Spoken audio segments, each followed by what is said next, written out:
High বন্ধুরা, তোমাদের সবাইকে আমার চ্যানেলে জানাই স্বাগত। তো আশা করি তোমরা সবাই ভালো আছো, আমরাও সবাই ভালো আছি। তো আজকে হলো শুক্রবার, তো আমি কলকাতায় ফিরেছি বুধবার সন্ধ্যের সময় পৌঁছেছি।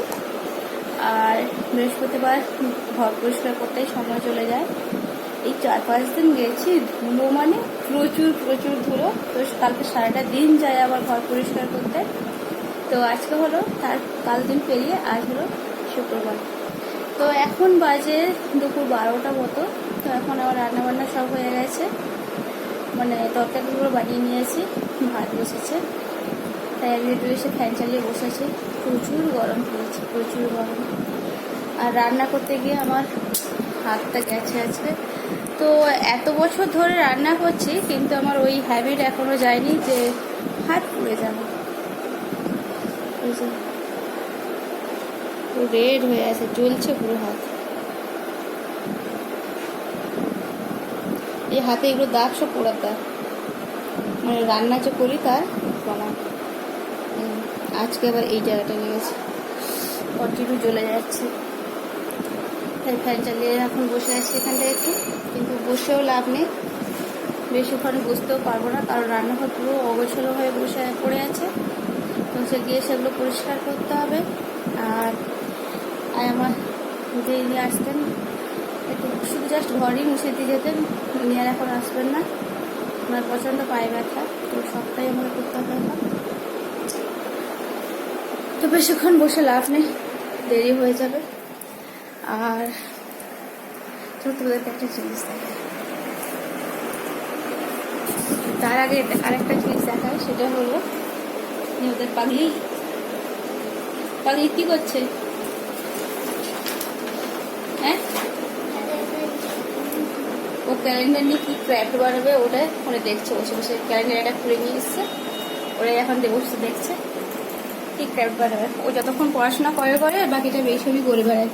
কি বানায় তা সেই জানে, কাগজটা কেটে বেড়ায় ওইটুকুই জানে। তো তোদেরকে এটা দেখাবো বলছি, সেটা হলো তোমাদের ব্যাক ক্যামেরায় দেখায়। ব্যাক ক্যামেরায় দেখালে বেশ ভালো হবে। যে এই যে এটা, এই নয়নতারা দুটো ফুলের গাছ, এত ফুলে ভরে আছে, গাছগুলো এত বড় হয়ে গেছে, আমার খুব ভালো লাগে। প্রচুর ফুল হয়ে গেছে, প্রচুর ফুল। তো আমার তো খুবই দেখতে ভালো লাগে, তাই ভাবলাম তোমাদেরকেও একটু দেখাই। আর যে নয়নতারা গাছে যে এতগুলো ফুল হয়েছে, তো সেটা আমি রান্নাঘর থেকেই দেখতে পাই, তো সেটা খুব ভালো লাগে। তাই আমি রান্না করতে করতে দেখছিলাম বলে তাই ভাবলাম তোমাদেরকেও একটু দেখাই। আর এখন আমি দেখতে পাচ্ছি না, কারণ ওখানে জামা কাপড় মেলা আছে, তাই দেখতে পাচ্ছি না। এবার একটু আমি দেখতে পাই কি করে। তো আমাদের এই রান্নাঘরের সামনে একটা ঘর আছে, ওদের দোতলায় সবসময় জানালা বন্ধ থাকে। তো জানালায় এমন একটা গ্লাস লাগানো আছে, যেটা কিনা আমি আমার বেলকনিটা ওইখান থেকেই দেখতে পাই। মানে ওটা ঘষা কাজ না, এটা প্লেন কাজ। তো এখন জানালায় জামা কাপড় মিলে রেখেছে বলে আমি দেখতে পাচ্ছি না। তো জামা কাপড় যখন মিলে রাখে না, যখন ফাঁকা থাকে, তখন আমি পুরো বেলকনিটা ওদের জানালায় দেখতে পাই। আর একটা যেটা সুবিধা হলো, মানি যখন খেলা করে তখন জল নিয়ে খেলে কি করে, ওটা রান্না করতে করতে দেখতে পাই ওখানটায়। তো ওইখান থেকেই চাচাই আমি। তো যাই হোক, রান্নাঘরটা পরিষ্কার করে নিই, তারপর তোমাদের সঙ্গে দেখা করছি। কারণ ভাতটাও হয়ে এসেছে, হ্যাঁ রান্নাঘরটাও পরিষ্কার করে নিই, সব আগে পরিষ্কারটা করে নিই। তোমার রান্নাঘর পরিষ্কার হয়ে গেছে। তো আমি এখন বসিয়েছি দুধ গরম। তো এখন এই দুধ গরম বসেছি কারণ, তো এখন আমি বানাবো মিষ্টি দই। তো কীভাবে ঘরোয়া পদ্ধতিতে খুব ইজিভাবে মিষ্টি দই বানানো যায়, চলো তোমাদের সঙ্গে একটু শেয়ার করে নিই। তো আমি এখানে নিয়েছি 500 গ্রাম দুধ। আর 500 গ্রাম দুধ মানে 4 কাপ দুধ হয়। তো 4 কাপ দুধকে ফুটিয়ে 3 কাপ করে নিতে হবে। তো দুধটা আমি অনেক আগের থেকে বসিয়ে দিয়েছি গরম হতে, দুধটা ফুটছে। এখন আমি গ্যাসটা কমিয়ে দিয়েছি, এখন খুব আস্তে আস্তে ফুটছে। তো আমি দুধটা কমিয়ে নিই। তো দুধটা যতক্ষণ ফুটছে, আর বাকি পদ্ধতিগুলো চলো তোমাদের সঙ্গে একটু শেয়ার করে নিই। তো সেগুলো হয়ে যাবে, ততক্ষণে দুধটাও ফুটে কমে যাবে। তো যতক্ষণ দুধ ফুটছে ততক্ষণে কি করব, যেহেতু এখানে 4 কাপ দুধ রয়েছে, তো ততক্ষণ আমি এখানে মানে 500 দুধ আছে। এটা দইটা কত জানো? 200 গ্রাম। এটা আমি এই ছাঁকনির মধ্যে রেখে দিলাম। তো আস্তে আস্তে করে এই জলটা নামতে থাকবে। তো এটা আমি এইভাবে রেখে দিলাম যাতে জলগুলো বেরিয়ে যায়। এদিকে দুধটা অনেকটাই কমে গেছে। তো এই সময় আমি কি করব, এতে দিয়ে দিব চিনি। তো এখানে কিন্তু চিনির পরিমাণটা যে যেমন মিষ্টি খায় সেই রকম পরিমাণ দেখে চিনিটা দেবে। আর এখানে কিন্তু খুব বেশি চিনি দেওয়ার দরকার নেই। তো চিনি দিয়ে একটু নাড়াচাড়া করে নিই। তো চিনিটা পুরো মিশে গেছে দুধের সঙ্গে। গ্যাসটা আমি কমিয়ে দিলাম। এবার এই দুধটা যতক্ষণ না ফুটছে, তো এটাকে আমি চেঞ্জ করিয়ে দিই। এই দুধটা আরেকটু ফুটতে থাকুক। তো ততক্ষণ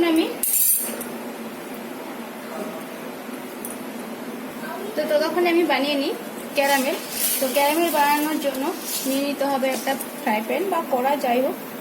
তো এটা গরম হয়ে গেছে। এবার এর মধ্যে আমি দিয়ে দিচ্ছি চিনি।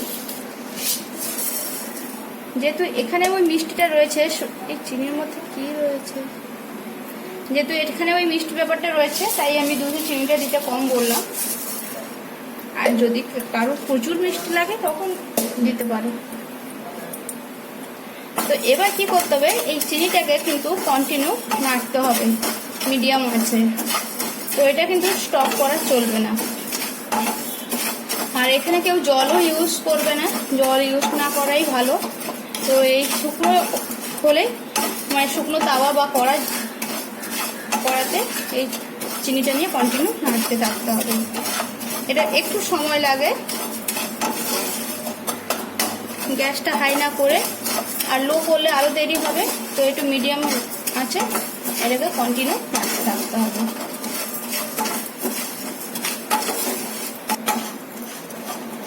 তো দেখো কত চিনিটা গলে গেছে। তো কন্টিনিউ কিন্তু নাড়তে হবে, না নাড়লে কিন্তু নিচে বসে যাবে। আর নিচে বসে যাওয়া মানে তেতো হয়ে যাবে, আর তেতো হয়ে যাওয়া মানে মিষ্টি দইয়ের স্বাদ পুরো চেঞ্জ হয়ে যাবে। তো এটা পুরো গলে জল হয়ে যাচ্ছে। আর যত গলে যাবে তো আরও কন্টিনিউ নাড়তে থাকতে হবে। একটু সময় সাপেক্ষ। আমার যেমন হাতেও ব্যথা হয়ে গেল। এবার আস্তে আস্তে কিন্তু কালারটা রেডও হয়ে যাচ্ছে।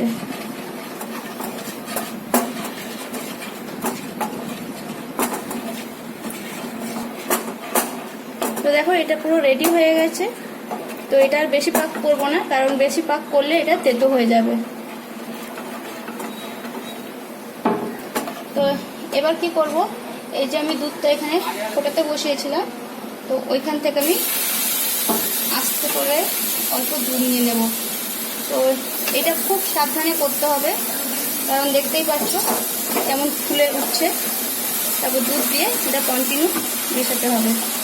আর আমি এই সময় কিন্তু গ্যাসটা বন্ধ করে দিয়েছি।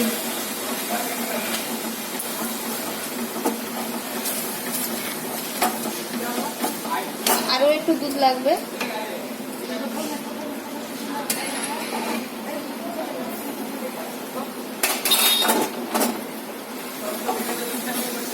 দেখো কালারটা কত সুন্দর এসছে। তো এই দোকানে যে মিষ্টি দইয়ের যে কালারটা, ওই কালারটাই কিন্তু আসছে।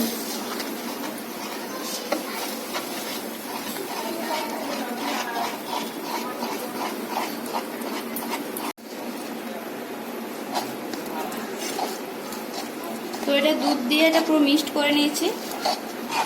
দেখো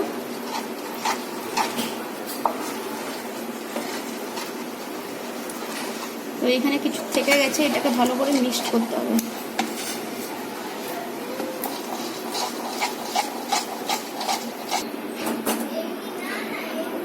তো দুধটা আমি নিয়ে নিয়েছি। তো এবারে কি করব, এর মধ্যে এই ক্যারামেলটা মিশিয়ে দেব।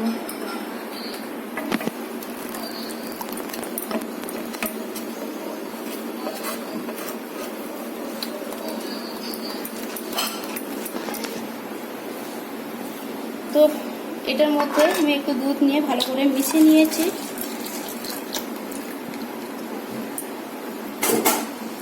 তো দেখো কালারটা কেমন এসেছে, পুরো মিষ্টি দোকানের মিষ্টি দোকানের মিষ্টি দইয়ের যে কালারটা সেটাই এসেছে। তো জানি না ক্যামেরায় কেন এত ফেড আসছে। তো এটা বেশ ভালো করে মিশিয়ে নিয়েছি। এরপর কি করব, এই দুধটাকে এক সাইড করে দিই।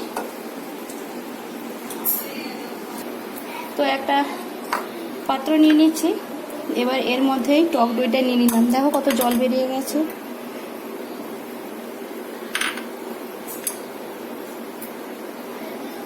থকথকে টক দই হয়ে গেছে।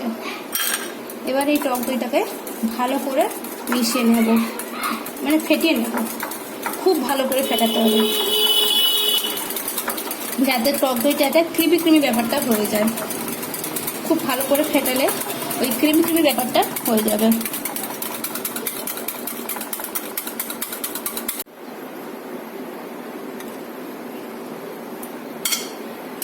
তো দইটা দেখো ভালো করে ফেটিয়ে নিয়েছি।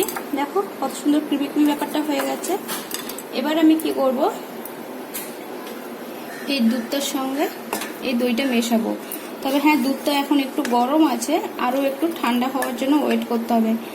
দুধটা মানে এমন গরম থাকবে, খুব হাই গরমও থাকবে না, একদম ঠান্ডাও যেন না হয়ে যায়, জাস্ট উষ্ণ গরম অবস্থায় এটা মিশাতে হবে। তো আমি আর একটু ওয়েট করে যাই। দুধটা ওই উষ্ণ গরম অবস্থায় এখনও পৌঁছায়নি, আর একটু বেশি গরম আছে। তো দুধটা আর একটু ঠান্ডা হয়ে যায়, তারপর দেখাচ্ছি। তো মানি তো ক্যালেন্ডার নিয়ে বসেছিল একটু বানাবে বলে। তো কি বানিয়েছিস মানি? দেখা এই হলো একটা ছোট বড়ি। ব্যাক ক্যামেরা দেখা। এই একটা বড়ি বানিয়েছি আমি। এটা কি বানিয়েছিস? ঘড়ি, clock, hand clock. Hand clock আবার কি ক্লক? Wall clock. ও হ্যাঁ, ওয়াল ক্লক, রাইট। দেখে দেখে ভালো করে দেখাও। এই সব নাম্বারিং সব বসিয়েছে, 1 2 3 4 5 6। আর এর মধ্যে তুলো ঢুকিয়ে কাঁটা বানিয়ে দিয়েছে। আচ্ছা, আর এটা ওয়ালে হ্যাং করার জন্য উপরে বানিয়ে দিয়েছে। আরেকটা বানিয়েছি, দেখাও। এটা এখনই বানালাম, ব্যাগ, হ্যাঁ। ক্যালেন্ডার। ক্যালেন্ডার দিয়েও ব্যাগ বানিয়েছে। তো ব্যাগের দইটা বেশি বড় হয়ে গেছে মনে হয়। হ্যাঁ, ইচ্ছে করে করেছি। ও কেন? যদি ছোট করি, হ্যাঁ। এটা ভারীতে না ধরবে না। আচ্ছা, তো ব্যাগের ভেতরটা দেখি। ব্যাগটা উপর দিকে দেখি, ব্যাগের ভেতরটা দেখি।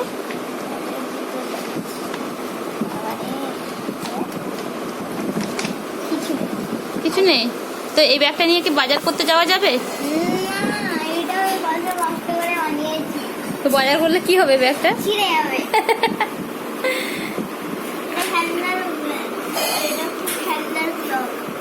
আচ্ছা, তো চুলটা সরাতে মুখটা দেখাই যাচ্ছে না। আরো বানাবো ভেবেছি। হ্যাঁ। তো মানির ব্যাগ আর মানির ক্লকটা কেমন হয়েছে প্লিজ কমেন্ট করে জানাবে।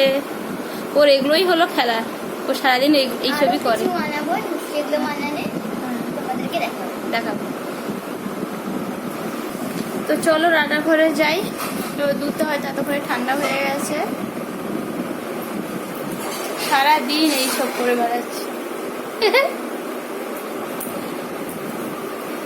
তো চলো রান্নাঘরে যাই। তো দুধটা ঠান্ডা হয়ে গেছে, এখন উষ্ণ গরম আছে, যেমন দুধে আমি হাত দিতে পারছি। এবার কি করব, এর মধ্যে এই দুধটা আমি দিয়ে দিলাম। এবার টক দইটা দিয়েও ভালো করে মিশিয়ে নিতে হবে। তো এর মধ্যে কিছু টক দই থেকে গেছে, দুধ দিয়ে ভালো করে মিশিয়ে নিই। দেখো কত গাঢ় হয়ে যাচ্ছে মিশিয়ে নিতে। তো এরকমই এইভাবে ভালো করে মিশিয়ে নিতে হবে।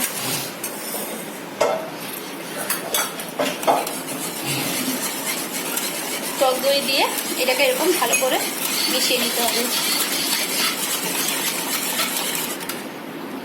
দেখো মিশিয়ে নিতে কতটা গাঢ় হয়ে গেল।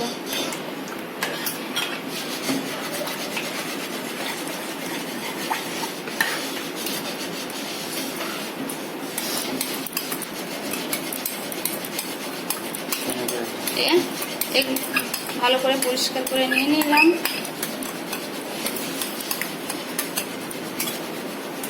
আর একটু মিশিয়ে দিই।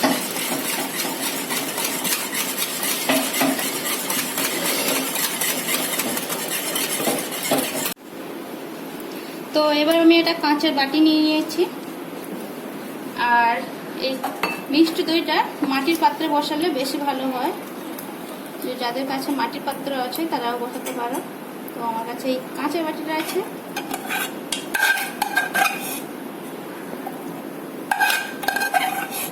কতটা দই হলো দেখো, 500 দুধে। তো এরপরের স্টেপটা কি, চলো তোমাদেরকে একটু দেখিয়ে নিই। তো এবার এই বাটিটা আমি একটু ঢাকা দিয়ে দিচ্ছি। এদিকে কড়া আমি বন্ধ করে দেখাচ্ছি কি দেখি। তো এদিকে দেখো আমি কড়া একটা গরম করে নিয়েছি, বেশ অনেকক্ষণ ধরে আমি গ্যাসে বসিয়ে দিয়েছিলাম। এবার কড়াটা আমি তাড়াতাড়ি নামিয়ে নিয়ে আসি।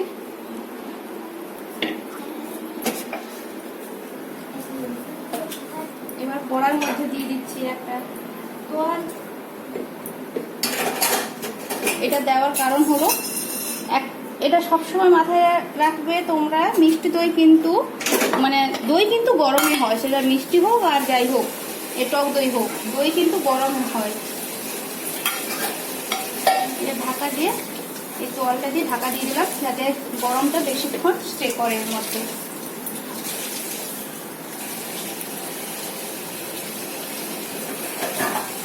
তাহলে কড়াটা গরম হোক, বেশ টাইট করে দিলাম। এবার আমি কি করবো, কড়ার ঢাকনাটা এর মধ্যে ঢাকা দিয়ে 5 থেকে 6 ঘন্টা এইভাবে রেখে দেব।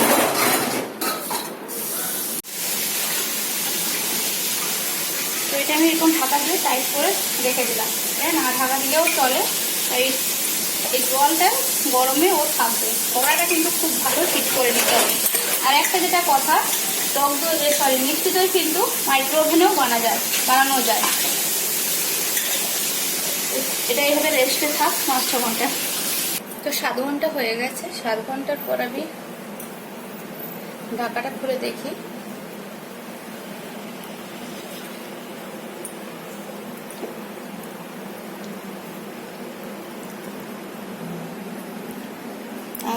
মিষ্টির গন্ধও আসছে। তো দই পুরো রেডি হয়ে গেছে। এবার কি করব, এটাকে ফ্রিজে রেখে দেবো। তো মিষ্টি দই তো ঠান্ডাই খাওয়া হয়, ঠান্ডা মিষ্টি দই খেতে হলে ওকে ফ্রিজে রেখে দিতে হবে। তো এখন 1-2 ঘন্টা আমি ফ্রিজে রেখে দিই, তারপর ওটাকে আমি দেখাবো। তো আমাদের ডিনার কমপ্লিট হয়ে গেছে। আর আমি দইটাও সন্ধ্যের সময় নিয়ে ফ্রিজে বসিয়ে দিয়েছিলাম। তো ঘুমোতে যাওয়ার আগে আমি দইটা বের করলাম, দেখলাম দইটা পুরো বসে গেছে।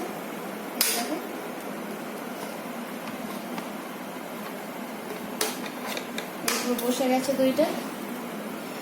আর মানিকে ঘুমোতে পাঠিয়ে দিয়েছি, কিন্তু মানি এখনো ঘুমোয়নি, কারণ ও দই খাবে বলে। এই দেখো দইটা কাটছি, দেখো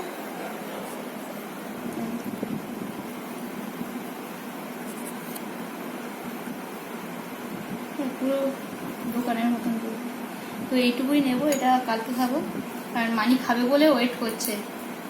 কারণ মানি এখনো কখন ঘুমোতে পাঠিয়ে দিচ্ছি, ও ঘুমোয়নি। আমি যখন রুমের মধ্যে গিয়ে দেখি ও ঘুমোয়নি। কেন মানে তুই এখনো ঘুমোসনি? বলে মা দই খাবো না। তো দই খাবে বলে এখনো জেগে আছে। তো ওকে ডেকে আনি। মানি, মানি এসো। আমি আগে একটু খেয়ে নিই, ওই আসছে।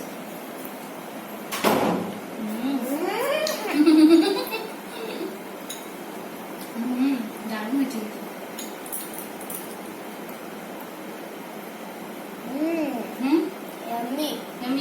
মিষ্টি দোকানে সত্যি দারুণ হয়েছে।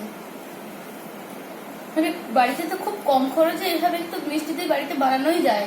মানে মিষ্টি দইয়ের দাম তো অনেকটাই বেশি। বলো কত করে মিষ্টি দই আমি জানি না, তবে অনেকটাই বেশি, এই কারণে বুঝি। এই তো 500 দুধ, 200 দই, টক দই। দই যদি বাড়িতে বসিয়ে রাখি তাতে আরো ভালো হয়।